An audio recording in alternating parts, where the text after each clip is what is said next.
Hello friends, welcome back to my channel Rasana Tripti by Priya. আমি প্রিয়া আবার একটা নতুন পর্ব নিয়ে একটা নতুন রেসিপির সাথে চলে এসেছি আপনাদের কাছে। আজকের পর্বে আপনাদের সাথে শেয়ার করব বাঙালির অতি পরিচিত একটা রেসিপি, মাছের মাথা দিয়ে মুগ ডাল। গরম গরম ভাতের সাথে এই মুগ ডাল কিন্তু একদম জমে যাবে। ঘরোয়া পদ্ধতিতে কিভাবে তৈরি করব এই রেসিপিটা, আসুন তাহলে দেখে নেওয়া যাক।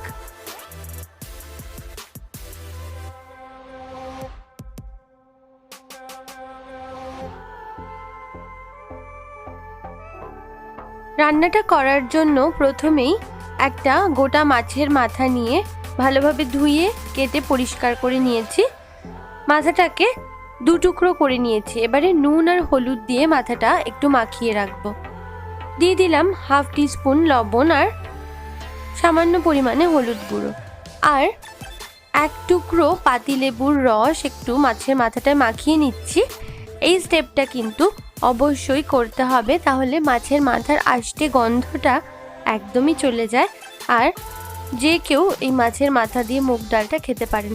অনেকেই আমরা আছি যারা মাছের মাথার গন্ধটা ভালোবাসি না, সেক্ষেত্রে এই ট্রিকটা কিন্তু আপনারা অবশ্যই ফলো করতে পারেন। আশা করছি খুবই কাজে লাগবে। নুন হলুদ আর লেবুর রস দিয়ে মাথাটা মাখিয়ে নেওয়া হয়ে গিয়েছে। এখন ওভেনে একটা কড়াই বসিয়ে দিয়েছি। এর মধ্যে এবার দিয়ে দিলাম 150 গ্রাম মুগ ডাল। যে কোনো মুগ ডালই আপনারা ব্যবহার করতে পারেন, তবে এখানে আমি সোনা মুগ ডাল নিয়েছি। ডালটাকে মিডিয়াম টু হাই ফ্লেমে এইভাবে কন্টিনিউয়াসলি নেড়ে চেড়ে ভালোভাবে একটু ভেজে নিতে হবে।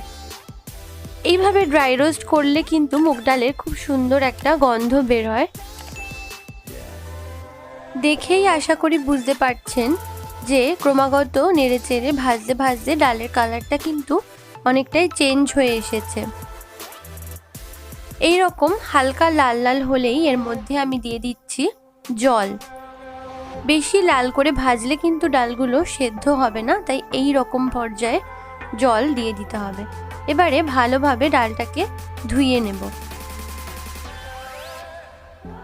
একটা প্রেসার কুকার নিয়ে নিয়েছি। এবারে ধুয়ে নেওয়া মুগ ডালটা এই প্রেসার কুকারের মধ্যে আমি অ্যাড করে দিচ্ছি, আর আমি এর মধ্যে দিয়ে দিচ্ছি 1 গ্লাস পরিমাণ জল, দিচ্ছি সামান্য স্বাদ অনুযায়ী লবণ, আর দিয়ে দিচ্ছি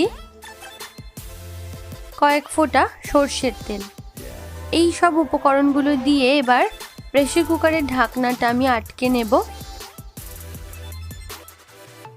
এখন প্রেসার কুকারটাকে ওভেনে বসিয়ে একটা হুইসেল আসা পর্যন্ত অপেক্ষা করব। একটা হুইসেল আসলেই আমি ওভেনটা অফ করে দেব। আপনারা যদি চান প্রেসার কুকারের বদলে কোনো খোলা পাত্রেও কিন্তু মুগ ডাল সেদ্ধ করে নিতে পারেন। এখন ওভেনে একটা কড়াই বসিয়ে এর মধ্যে অ্যাড করে দিলাম 1.5 টেবিল স্পুন মতো সর্ষের তেল। তেলটা ভালোভাবে গরম করে নিয়েছি। এখন এর মধ্যে দিয়ে দিচ্ছি সামান্য একটু হলুদ গুঁড়ো, তাহলে কিন্তু মাছটা ভাজার সময় তেলটা গায়ে ছিটবে না। মাছের মাথাটা এবারে দিয়ে দিলাম এই গরম তেলের মধ্যে। গ্যাসের ফ্লেমটা মিডিয়াম টু হাইতেই রেখেছি। এইভাবে করে উল্টে পাল্টে ভালোভাবে মাছের মাথাটা ভেজে নিতে হবে, আর অবশ্যই খেয়াল রাখতে হবে যেন কোনো দিকটাই কাঁচা না থেকে যায়, তাহলে কিন্তু ডালটা খেতে একদমই ভালো লাগবে না। এদিকে আমার ডালও সেদ্ধ হয়ে গিয়েছে। ডালটা প্রেসার থেকে একটা বাটিতে নামিয়ে নিয়েছি। দেখতেই পাচ্ছেন কি সুন্দর গোটা গোটা রয়েছে, অথচ হালকা চাপ দিলেই নরম হয়ে যাচ্ছে। ঠিক এইভাবেই কিন্তু মুগ ডালটা সেদ্ধ করতে হবে। ডালটা যাতে হালকাভাবে একটু মিশে যায়, তাই একটু কাটা দিয়ে নিচ্ছি ডালের মধ্যে। এটা একদমই নেসেসারি নয়, তবে আপনারা চাইলে স্টেপটা ফলো করতে পারেন। মাছের মাথাটা কিন্তু বেশ উল্টে পাল্টে ভালোভাবে লাল লাল করে ভেজে নেওয়া হচ্ছে, দেখতেই পাচ্ছেন। কালারটাও কিন্তু অনেকটাই চেঞ্জ হয়ে এসেছে মাথার। এইভাবে একটু দাঁড় করিয়ে আমি ভেতরের পোর্শনটাও ভেজে নিয়েছি। মাথাটা সম্পূর্ণ ভালোভাবে ভেজে নেওয়া হয়ে গিয়েছে। এবারে এটাকে তেল থেকে তুলে নিচ্ছি। এখন ওই মাথা ভাজা অবশিষ্ট তেলের মধ্যেই আমি ফোড়ন দিয়ে নিচ্ছি 2টো গোটা শুকনো লঙ্কা, একটা তেজপাতা, আর দিচ্ছি আমি 2টো ফাটিয়ে নেওয়া ছোট এলাচ, 1 টুকরো দারচিনি আর 3-4টে ফাটিয়ে নেওয়া লবঙ্গ। এই সব কিছু দিয়ে মিডিয়াম টু লো ফ্লেমে হালকা একটু নাড়াচাড়া করে নিচ্ছি। এবার এর মধ্যে দিয়ে দেব 1/2 টিস্পুন গোটা জিরে। জিরেটা দিয়েও 10 সেকেন্ড মতো একটু নাড়াচাড়া করে জিরেটা পুরো কালো হয়ে যাওয়া পর্যন্ত অপেক্ষা করব। খুব সুন্দর একটা গন্ধ আসছে ফোড়ন থেকে। এবার এর মধ্যে দিয়ে দিচ্ছি 1 টিস্পুন আদা বাটা। আদা বাটাটা দিলে কিন্তু এই মুগ ডালে খুব সুন্দর একটা ফ্লেভার আসে। এর মধ্যে এবার আমি সেদ্ধ করে রাখা ডালটা দিয়ে দিলাম। দেখতেই পাচ্ছেন ফোড়নগুলো কিন্তু খুব সুন্দরভাবে লাল লাল হয়ে গেছে। এবারে গ্যাসের ফ্লেমটা একটু মিডিয়াম টু হাইতে রেখে সামান্য হলুদ গুঁড়ো দিয়ে দিলাম। হলুদের পরিমাণটা আপনারা পছন্দ অনুযায়ী অ্যাডজাস্ট করে নেবেন। খুব বেশি হলুদ আমি এখানে ব্যবহার করছি না। নেড়ে চেড়ে একটু মিশিয়ে দিলাম।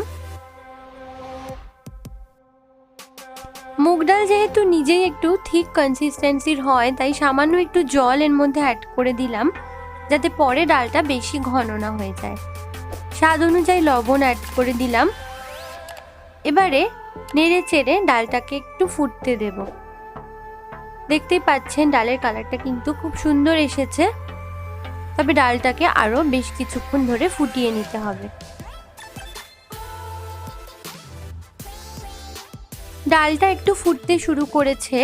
এবারে আমি এর মধ্যে অ্যাড করে দিচ্ছি আগে থেকে ভেজে রাখা মাছের মাথাটা। মাছের মাথাটা কিন্তু ভেঙে ডালের মধ্যে দেওয়ার কোনো দরকার নেই। ডালের মধ্যে সেদ্ধ হলে এমনি নরম হয়ে মাথাটা ভেঙে যাবে। নেড়ে চেড়ে একটু মিশিয়ে দিচ্ছি ডালের মধ্যে। মাছের মাথা দিয়ে মুগ ডাল কিন্তু আমরা প্রায়শই বাড়িতে বানিয়ে থাকি, কিন্তু আমি একটু অন্যভাবে এটা আপনাদের সাথে শেয়ার করলাম। আশা করছি আপনাদের পছন্দ হবে। ডালটা কিন্তু ফুটতে ফুটতে বেশ ঘন হয়ে এসেছে, দেখে বোঝাই যাচ্ছে। এবার এর মধ্যে অ্যাড করে দিচ্ছি 1 টিস্পুন ঘি। ঘিটা কিন্তু এই ডালের ফ্লেভারটাকে আরো এনরিচ করে। আর এর মধ্যে এখন দিয়ে দেব স্বাদ অনুযায়ী সামান্য চিনি। ডালটা কিন্তু একটু মিষ্টি মিষ্টি হলে খেতে মন্দ লাগে না, আপনারা পছন্দ না হলে স্কিপও করতে পারেন। আর এর মধ্যে দিয়ে দিচ্ছি 1 টেবিল স্পুন গোটা জিরে আর গরম মশলার গুঁড়ো। ড্রাই রোস্ট করে গোটা জিরে আর গরম মশলাটাকে আমি গুঁড়ো করে নিয়েছিলাম। এটা কিন্তু লাস্টে এই মাছের মাথার ডালে অ্যাড করলে টেস্টটা অসাধারণ লাগে আর খুব সুন্দর একটা ফ্লেভারও আসে। ডালটা কিন্তু আমার অলমোস্ট রেডি। গরম গরম ভাতের সাথে এই ডালটা সার্ভ করে কিন্তু বাড়িতে আসা অতিথিদের মন খুব সহজেই জয় করে নিতে পারেন আপনিও। তাহলে আর দেরি না করে বাড়িতে আমার দেখানো এই রেসিপিতে একদিন চট জলদি বানিয়ে ফেলুন মাছের মাথা দিয়ে মুগ ডাল। আমার আজকের রেসিপিটা কেমন লাগলো কমেন্ট করে জানাতে কিন্তু ভুলবেন না। যদি ভিডিওটি ভালো লেগে থাকে তাহলে অবশ্যই লাইক করবেন আর প্রচুর প্রচুর শেয়ার করবেন। আমার চ্যানেলে নতুন হয়ে থাকলে চ্যানেলটিকে সাবস্ক্রাইব করে পাশে থাকা বেল আইকনটি প্রেস করে আমার সাথেই থাকার অনুরোধ রইল। তাহলে আজকের মতো এখানেই শেষ করছি। সবাই ভালো থাকবেন, সুস্থ থাকবেন আর দেখতে থাকবেন আমার channel. Thanks for watching me.